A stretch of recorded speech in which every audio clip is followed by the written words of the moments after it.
karkice a azan ka samu ruwa, kice da ni kina suna zane rawa. Idan kwakin ki zan fada can cikin ruwa, na tabbata hakan san ki zan ba da rayuwa.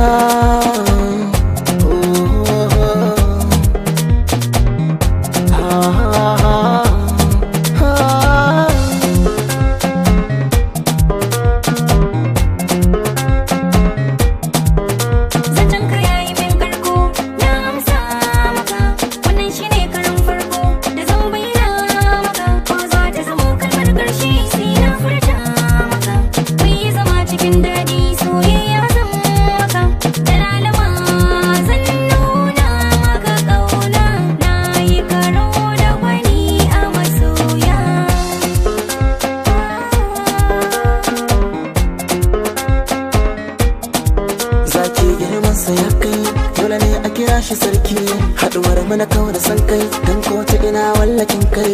Na tabbata ke kadai ce kuna ta mai sa zuci kai kai, ke ce kika tattare hankali na kin mai da shigo dai. Sannan kika ban kula da soyayya na zarcewa daidai, sannan kika tsare da kan damuwa.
Bye.